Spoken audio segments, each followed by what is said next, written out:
So guys, I want to say this before we start this video. I like Rageaholic. I love his videos. I love Razor Fist videos. He does a really good job and I'm a huge fan. That said, he got some things wrong and I'm going to call him out for it. So let's go through, let's break down this video and let's point out everything he got wrong because there was quite a bit. But let's jump into it. For instance, you may have heard of a little letter Robbo bounced on out to the backers this last week. Backers, that is, including yours truly, as once upon a delusion, I myself was a Star Citizen backer. What should have been the headline here was the formal publishing of a public fucking roadmap to the development of the single-player Squadron 42 campaign, the alpha for which CIG now speculates will emerge in 2020. So while it's technically true, the letter mostly did deal with the financial situation, we did get a video that dealt with the Squadron 42 release. In fact, the video that they put up for, I think it was around the verse, one of those two, was actually mostly about the Squadron 42 update. Now, the way I see this happening is the fact that Squadron 42, they had already pre-recorded most of that segment, because they had admitted to pre-recording other segments. I presume they've pre-recorded this one because they were heading on break. And to be honest, the financial situation hadn't fully been flushed out. They talked about it because they were signing papers and stuff like that. But I think the email that everybody got was more in depth about the financial situation because that happened after the actual recording of the video. To me, that's what really happened. It's more the fact that they had already pre-recorded this video. The financial situation had progressed, and because it wasn't solely dealt with in that video, or extensively dealt with in that video, they shot out an email to the backers. So I don't think there's anything nefarious here. And we did get a whole video basically dealing with Squadron 42. I've put a copy of the video up here. So you can see it for yourself, or just go, there'll be a link in the description below. You can go and check it out. But that video basically deals with the release of Squadron 42. I don't think this is a real solid point to attack them on. The 2020 point for the release, it's funny, you know. People go on about Fallout 76 being released early. They go on about Atlas being released early and not being ready. Yet when Star Citizen takes their time to release the game, holy shit, the world is ending. Can we have some consistency in the gaming industry, please? Can we have it that we wait for a game to be fully released or fully flushed out before we're releasing it? Or we have a whole bunch of people jumping up and down because the game's not ready. You can't have both, people. After Blade Runner is real life. And Blade Runner was filmed or released on the 25th in 1982. Yes, Blade Runner was set literally 20-something years in the future. Star Citizen's been in development for 8. Kind of doesn't really prove anything, does it? But anyway, moving along. I'd hasten to remind you all the original release date? Holiday 2016.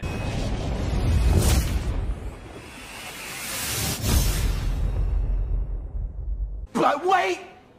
There's more! When you get it in your hands, the first episode next year, right, Aaron? That's right, next year. Has it been delayed? Sure. It's very good point. But at the end of the day, like I've already said, Atlas, Fallout 76, all these games in the past year or so that have been delayed, that have been rushed out the door, everybody is jumping up and down about. You can't jump up and down about Fallout 76 being a dog shit piece of game and then complain because Star Citizen is taking too long to develop. So pick one. Games get rushed out prematurely, games get finished and then put out.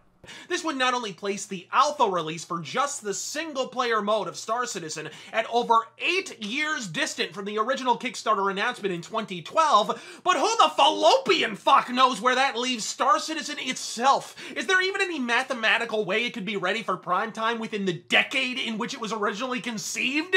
I look forward to finally picking up my copy of Star Citizen in an actual fucking spaceship! That would actually be kind of cool, going down to GameStop and picking up a spaceship game in a spaceship. But anyway, I digress. The fact is that they're not developing just Squadron 42 on this. They are doing both that and the Persistent Universe. Obviously, the PU is or Public Universe. The PU is a lot bigger than Squadron 42. And I would have a guess to say that they were more focused on the PU than they were on Squadron 42 in the past. It seems like it's switched now. It seems like they are more focused on Squadron 42. But the fact is that some of these assets they've used in the public universe are needed for Squadron 42 and vice versa.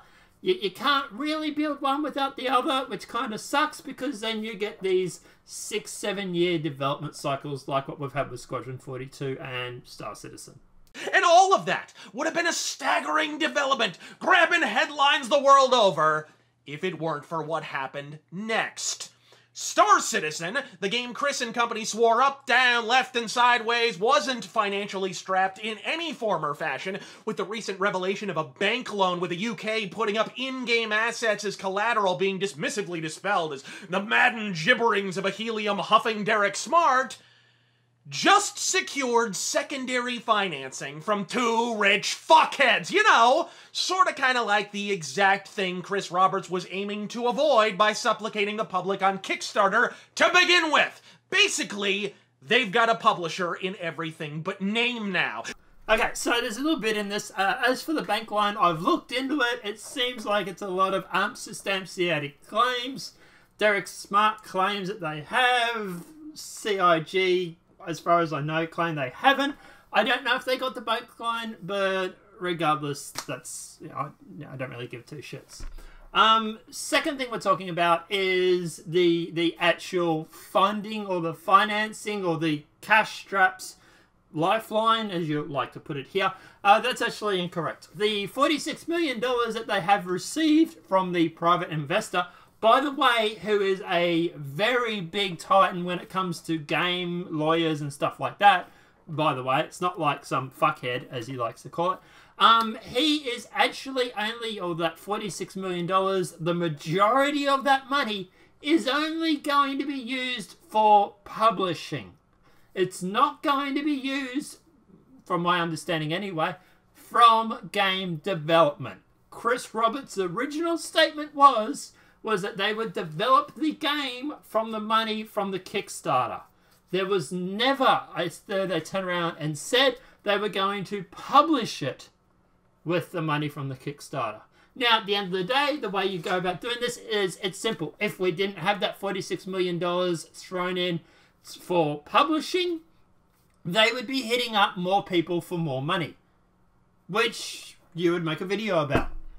So he's gone through and he's put 2 more members on the board, which I think is a good thing. And he's also gone through and he's also not using our money for publishing the game. Look, is it a publisher and everything but a name? Sure. If you want to call it that, sure. But at the end of the day, the fact is that he's not turning around to EA Games. He's not talking around to Bethesda. He's not talking to Activision in publishing this game.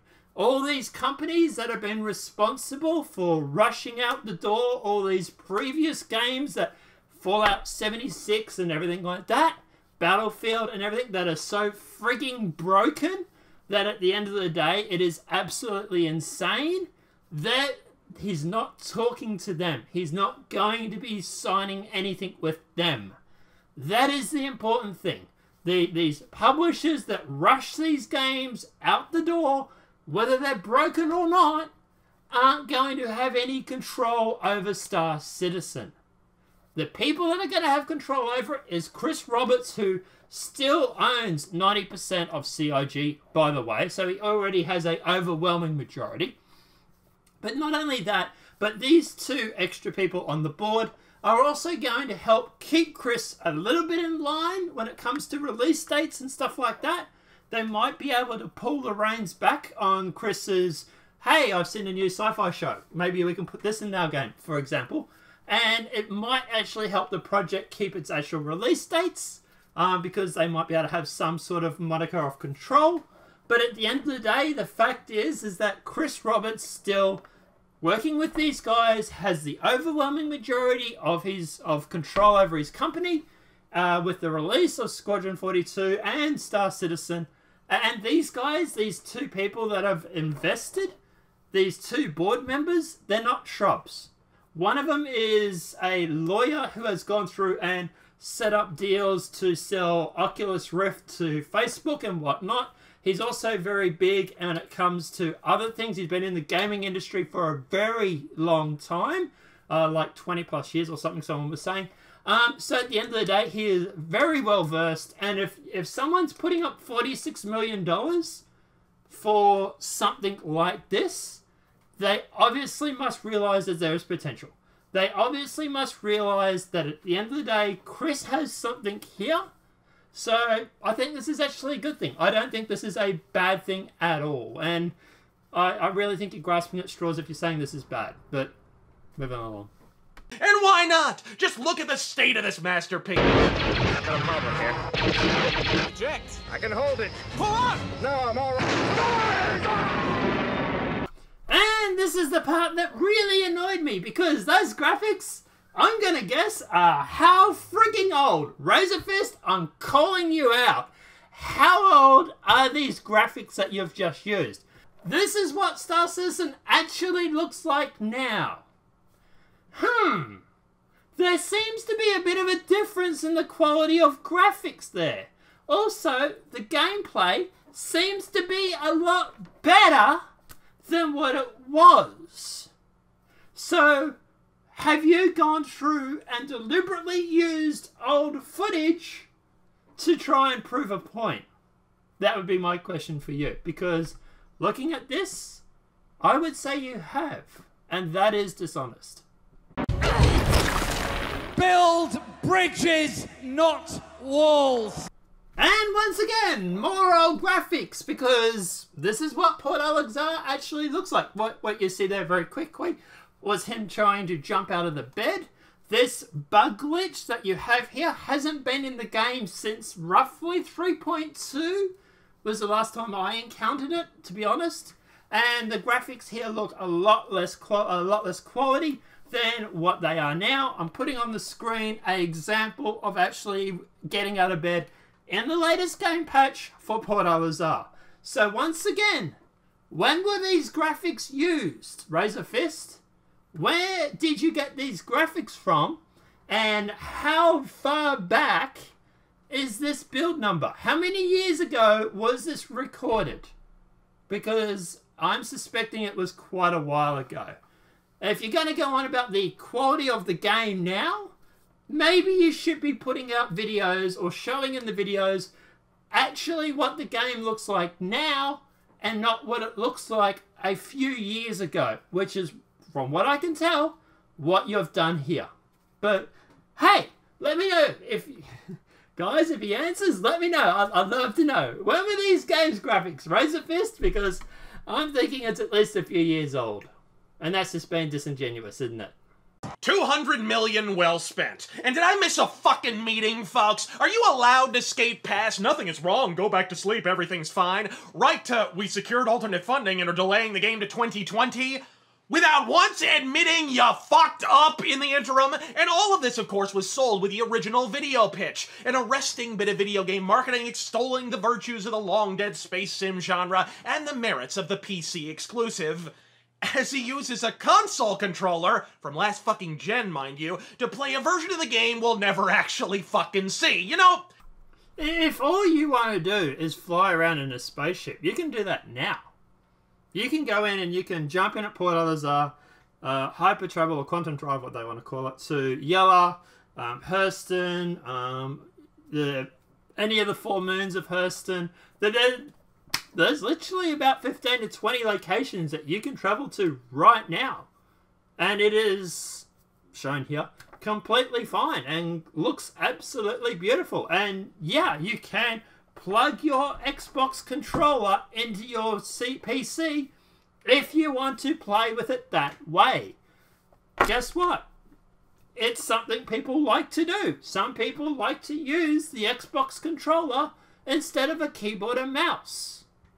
I don't have a problem with him doing this, and there are people in the org that I'm in that actually do that. Some people have joysticks, some people have keyboard mouse, some people hook in their Xbox controller to their PC. I haven't tried it, but apparently it does actually work. Doesn't mean it's not a PC game, just simply means instead of using a joystick controller, you're going to be using an Xbox controller. That is all. I've seen folks claim Chris Roberts is a master manipulator, a Jonestownian cult leader inciting his frothing followers to swill the proverbial flavor aid as they're utterly steeped in stupidity, but that's a false assertion, and the sooner you abandon the narrative, the sooner you'll snap some of these saps out of it, because Chris Roberts isn't taking advantage of people's stupidity, he's taking advantage of their common sense. Any human being with common sense hears someone pitch a game, controller in hand, watches them crapping around with cockpit switches in a goddamn spaceship, and logically assumes, well shit, interactive demo, it's practically already fucking here, I better get it on the ground floor of this phenomenon. Anybody that thinks that what Chris Roberts has displayed here is anywhere like an interactive demo is sadly mistaken, and I'm sorry if that's the case for anybody. We knew going into this game, they clearly stated that there were going to be stretch goals. They've clearly shown that they are going to expand on the game. And at the end of the day, if it was just a space flying around simulator, it would have been done by now. Sure. But that said, we wouldn't have any of the other stuff in the game like what we're going to have, or like what we have got. For example, you wouldn't have cargo transporting or anything like those. You wouldn't be able to land on the planets, or fly down to the planets, or anything like that we can actually do at the moment. Hell, we can go and jump in a space miner, fly over to a moon, and actually mine a friggin' asteroid, fly back, sell the equipment, or sell the minerals, and not have a friggin' loading screen except for loading into the game. It's funny how people want to shit on the game, so to speak, and don't want to go through and actually show the benefits of the game. This game is a dumpster fire, and they don't mention the other side of it. Wonder why that is. And sadly, in all too many cases, the game he played on screen will never actually arrive. Actually, fuck that, confirmedly so, as a veritable wheel of fortune of fucking design missteps has mandated they move to an entirely different game engine, resulting in a complete change of technology, apocalyptic staff turnover, for key positions, mind you. So what he's talking about here with the changing game engine is they've gone from Crytek to Lumberyard, and Razorfist knows this. I'm presuming he knows this more than anybody. Lumberyard is actually based on Crytek. It's not a case of, hey, I've got a Volkswagen Mini, I'm selling it and I'm now getting a Lamborghini. It is a case of, I have a Volkswagen Mini from 1989, I want to upgrade it to a newer version. Let's face it, Crytek couldn't do the stuff they wanted it to do. So at the end of the day, they had an option. Change the game engine to an engine that is based on the one they were originally planning on using, and with slight modifications to some of the coding, they can go through and they can keep a lot of the assets, they can keep a lot of some of the coding. It's not a real big restart from scratch. Or they can keep using the old engine that they've got with this Crytek and not have what they want. And not have a game that is what they want it to be. Hey, guess what? Destiny went through and changed their game engine between Destiny and Destiny 2. That caused them to have to reset a lot of assets. Supposedly. A lot of the stuff, a lot of the guns and everything that you had in Destiny, you couldn't use in Destiny 2. They couldn't just import them because of the difference of the engine changing. So, at the end of the day, them changing the engine during development, I am a lot happier with than having to go through in a few years and reset everybody's account yet again, like they had to in Destiny 2, because they were changing game engines. If Crytek wasn't going to work, and Lumberyard is a better option, then I fully support them switching to Lumberyard. Has it caused the development to be slower? Sure.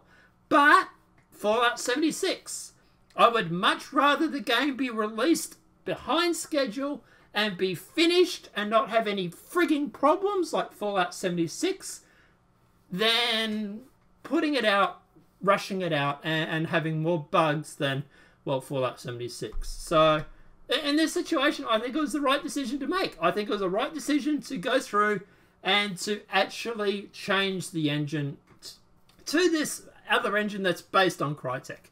Like I said, it's not like it's a brand new different engine completely. So a lot of the assets, a lot of the coding and everything like that, they would have been able to use. They would have just had to make slight modifications, considering it is based on the original Cry engine.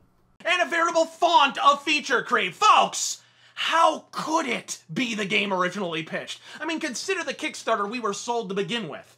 An open universe space fighter MMO with a single player campaign pinned on top. Cut, print, pitch, fucking over. Crossfade to 2018, we got a racing module, a persistent universe module, the worst FPS this side of paintball night at the Pulse nightclub module. Hell, the only module we don't have is the actual goddamn game module. I hear a lot of people complaining about this, complaining the fact that the original game, the original game concept is not going to be what it is or what they're planning now. That the fact that it has blown out to something that is 100 times bigger than what it was supposed to be originally, and I do see their point. But my question is this: is if Star Citizen goes through and is released, it is finally released, and we do have the FPS, we do have the landing on planets, we do have all the stuff, all the trading, all the economy, the NPCs, everything that Chris has promised now, for example. Is that a good thing? Is it a good thing that they've gone through and that a game is delayed so that we can have a more immersive game? Which is what he's always said. He has said that this game is going to be an immersive universe. To me, an immersive universe is getting in a flying spaceship, fly to a planet, land on the planet, get out, and be able to walk around the town. Like Hurston, which is currently on the screen. So at the end of the day, I would say, yeah, to me, I get why people are upset. But to me, I don't have a real big problem with the game being slightly delayed. Or maybe slightly is an understatement, but being delayed because of a more immersive universe. To me, that's fine. I'm completely fine with that. And a lot of the stuff that they're adding, for example, landing on planets, the object container streaming, you know, the trading and everything like that, a lot of that stuff would have been a lot harder to add later for the people that turn around and say, could have put out the game originally and then upgraded it later. I think that would have been a lot harder later to do. To be honest, I think at the moment, going through and getting these core systems put in, even if it's not all fully used, they can then later go through and add things like jobs, skills, mechanics, that sort of stuff they can add. But object container streaming, landing on planets, I think it would have radically changed the game a lot too much. But I don't know about that. That's my theory anyway. And therein lie the accusations of predatory salescraft, of starships and snake oil. And personally, to this, I take fucking offense. The difference between Chris Roberts and a snake oil salesman is a snake oil salesman actually possesses fucking snake oil. Chris Roberts sells you a JPEG and a promise. I hear this comment a lot, that Chris Roberts just sells JPEGs. Here's the thing. Out of the 4 or 5 ships that I do own, I am able to fly 4 or 5 of them. There is one ship that I cannot fly, which is the Bennett Merchant. Now, the Bennett Merchantman. But in exchange for not being able to fly that, I get to fly the Starfarer, for example. So they have given me a loaner ship that is roughly similar to what the Bennett Merchant would be. A huge, great big cargo hauler. So out of the, I think I have 5 ships. 5 different types of ships. I have a Arrow, I have a Mustang Alpha, I have an Aurora, I have a Bennett Merchant, and I have a Prospector. And I'm probably forgetting 1 or 2, but regardless. Out of all those, the only ship I can't fly is the Bennett Merchant. And at the end of the day, like I said, I have a replacement that I can fly that is similar to that. And the Bennett Merchant is theoretically coming in the next year or 2.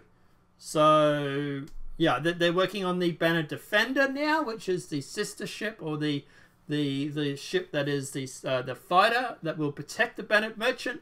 And after they've done that, and after they've done the Carrack, which is what they're currently working on at the moment as well with a different team, then they will be then working on the Bennett Merchantman. So who knows when we'll get it?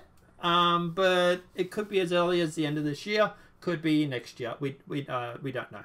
What far too few acknowledge, even among Star Citizen's rapidly proliferating pool of detractors, is that after the initial Kickstarter storm, wherein roughly a half-dozen fuckwad fighters were doled out as incentive to sign over your house deed, thereafter, that number ballooned like Roberts without a goddamn girdle, to the point that as I sit here in 2018, I scarcely possess the ability to list off the infinite number of variants and individual models of fully fucking fictitious spacecraft, several of which were priced well into the thousands. Thousands! So I rewound the video a tiny fraction there so you get a decent look at what he is showing. The over $1,000 one is the Idris M, the Idris P, the Kraken, and the Javelin. The Kraken has only just been announced. The Javelin has been in there for a while, and the Idris M and the Idris P are actually the same spaceship. They're different variants of the same general ship. So, to be honest, I don't know why anybody would buy an Idris M and an Idris P. Maybe there's some people out there, but let's just say there's out of 4 ships, there's only actually 3. Now, look at the end of the day, and one thing that he doesn't actually mention here is that you can actually buy these spaceships in-game. For example, let's talk about the Hammerhead, which is not currently on the screen at the moment because it's further up, but anyway, you can buy the Hammerhead for $650 US. Or you can actually buy the Hammerhead in-game for around 6 million in-game currency. Now, I know 6 million sounds like a lot, and it is, especially when the servers getting reset every 3 months. But at the moment, yeah, obviously not all the game mechanics are in, not all the ways they're making money are currently in, they're still adding them. But obviously we'll have to see what it's like when the game mechanics are fully in, whether they need to rebalance things.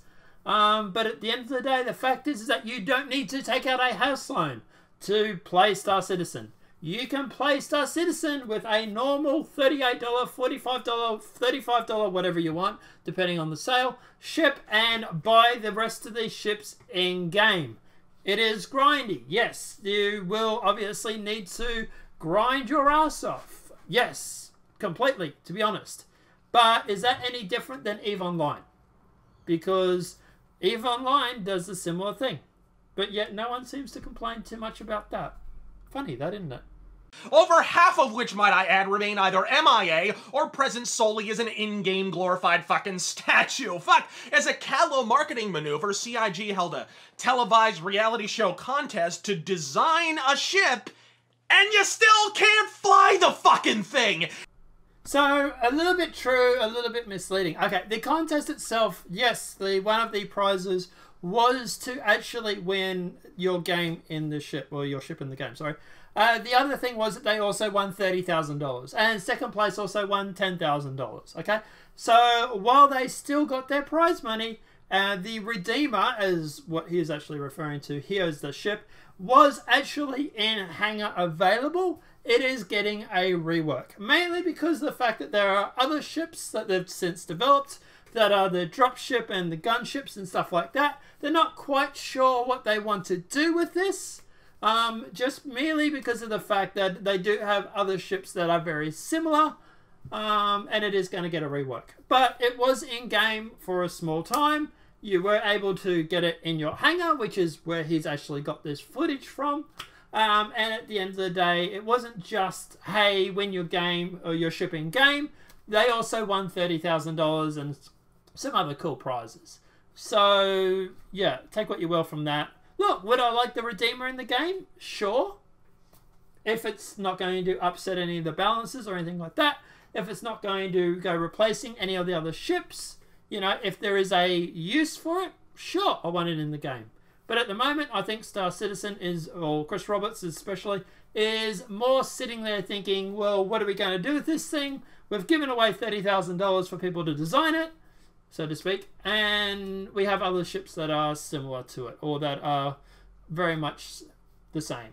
So, yeah, who knows what they'll do, but, yeah, moving along. Hey, Hacksex in the YouTube gaming community. Yes, you, the guy with the green screen and the loot box sponsorship who could recite the phrase, remember to rate, comment, and subscribe in a fucking coma. Yeah, you shit dick. Maybe, just maybe, between shrieking at the government to regulate your loot boxes and impelling your audience to bend over for a Belgian butt fucking, you could... oh, I don't know, turn your gaze to a game that was teased in 2012, hasn't delivered more than a third of its overall runtime, that couldn't hit the frame rate of a flipbook under a fucking strobe light if it was running on the Bat computer. Okay, so there's a lot in that rant. Okay, let's talk about the fact that the frame rate. Really? You think the frame rate's bad in Star Citizen? Interesting, because this is currently my system specs as of right now. This has not been upgraded in the past 2 years. This is what it currently is right now. And where you've actually gone through and taken this footage, which is the airlock for Port Al-Azhar, I actually get around 50 to 60 frames per second. That I don't have a Bat computer. And I sure as shit don't have a problem with the frame rate. So, really? When was the last time you played this game, Rageaholic? I'm guessing you mightn't have played it in a while. I'm going to put it down to that and not you deliberately misleading people because I do like you. But yeah, I get around 50 or 60 frames around the verse. I get around 50 or 30 to 40 frames maybe around Hurston. I get around 30 to 40 to 50 frames in Grim Hex and Ledsky, depending on which one. Normally it's around the 40 to 50 mark actually lately. And around the planets and stuff like that, I get around 50 to 60 frames. So I really do not have a problem with Star Citizen's frame rate. In fact, the frame rate in the game is effing fantastic, and I really don't have a problem with it. It's better than most other games out there that are finished, and it's not even finished yet. So, not a problem whatsoever. I'd like to know why you're complaining about the frame rate. I really would. That's refused refunds for half a fucking year, yet continues to court donations in the multiples of thousands for a game that to date has the corporeal essence of Casper. Okay, so when you back Star Citizen, I don't know about in the past, but when you back it, it is a pledge of a game. You are pledging to help the development. I fully realize when I spent money backing this game that this game could go belly up and I lose all of my money. I fully realize that. And in fact, anybody who does not realize that needs a reality check. They say it several times. But that said, at the moment, I am having fun playing a pre-alpha game with some decent mechanics and whatnot, and decent spaceships and stuff like that. I'm having fun playing the game for what it is at the moment. And they are constantly keep adding to it. Every 3 months there is a major patch that gets released. And they constantly keep adding to it. Which is great. Fantastic. Really looking forward to the next patch that comes out. It adds female characters, DNA mapping for the characters, stuff like that. I love all that sort of stuff. But to be honest, I'm having fun playing it at the moment. And even if Star Citizen goes belly up tomorrow, what have I lost? I've lost about $500. Okay, sounds like a lot. And it is a decent wad of cash. But I've still had fun playing it with that $500. Now, that said, am I going to buy any more spaceships? No, I'm actually holding off buying spaceships. To me, at the moment, Star Citizen is roughly at the $500 mark. That is roughly what I think it's worth playing at the moment. And when it gets more finished, then I will probably buy more spaceships. Or I'll buy them in-game, probably, actually, to be honest. But yeah, moving along. Today's video is brought to you by Selective Outrage, being cranky for clicks since 2012. Patreon.com/boughtoutbitch. It's funny about him going on about people being outraged for clicks, because I've seen your videos, dude. You are outraged for clicks just as much as the next person. You are hashtag brought out bitch just as much as the next person is. Granted, between all the unboxing bullshit, some of these shitbags are actually beginning to discuss Star Citizen now that you can see the financial crater from fucking space. But when you have former backers like Blinky ATX, highly recommend his channel. I've seen that video series from Blinky, and there is a lot taken out of context. There is a lot that is omitted. There is a lot that is not talked about in those videos. I was actually thinking about making a video response to them, because there is a lot of misleading information in those videos. So if that's the only source for your videos, maybe this is why you have the wrong impression regarding Star Citizen. I might do that. Let me know in the comment section below. Do you reckon I should do a video response to Blinky? Who shit literal thousands into this dumpster fire, doing an honest-to-goodness ongoing series on its myriad issues with mismanagement and perpetual fucking fundraisers, carving the shit in twain to fund the fucking second half with the profits from the first? Anyone old enough to remember when we all shrieked at Tim Schafer for doing the exact same thing with Broken Age? You shills should have been on that like Chris Roberts on a salt and pepper toupee. All this said, I still, believe it or not, stand by my previous statement that I want the game to succeed. As I said in a previous video, Star Citizen can officially no longer succeed or fail in a fucking vacuum. If it turns into the 200 mil motherfucking catastrophe it appears to be at present, it's entirely possible it takes the whole crowdfunded gaming phenomenon with it. And without that, we don't get Kingdom Come Deliverance or Battletech, two of my top games of 2018. Okay, so in this point, him and I are actually both in complete agreement. If Star Citizen fails, if it is a cluster FUCK that everybody thinks it's going to be, or some people think it's going to be, yes, it will drag down the gaming indie industry. It will drag down the crowdfunding industry. He is absolutely right when he says that Star Citizen can no longer just live or fail on its own. It is going to be an absolute dumpster fire for the whole industry, for the whole crowdfunding industry, or it's going to be a trendsetter. And to be honest, this is why I spend my time going through doing response videos like this, for example. Because at the end of the day, I don't think everybody has the right facts. I think people are seeing it from a very partisan point of view. They hate the game, they love the game, whatever it may be. And I want to provide everybody with the full details. Look, can Star Citizen fail? Yes. There is a chance it will fail. There is a chance this game will never come out. There is a chance they will run out of money before this game is finished. At the end of the day, I hope that doesn't happen, because like you just said, bro, it will drag down the whole crowdfunding industry with it. And that is a very serious threat. It really is. That is why I hope to God that it is successful. Not only that, but because I can then turn around to people like Blinky and go, nah, nah, nah, nah, nah. I'll even say the single-player game, Squadron 42, has promise, due largely to the fact that it's significantly less ambitious. But even to the most ardent devotees, it's beginning to feel like I'm rooting for a cockroach trying to clamber its ass out of an actively flushing toilet. Money may float, my friends, but don't confuse it with a fucking life raft. I'm Razor Fist. See you in the verse, Commandos!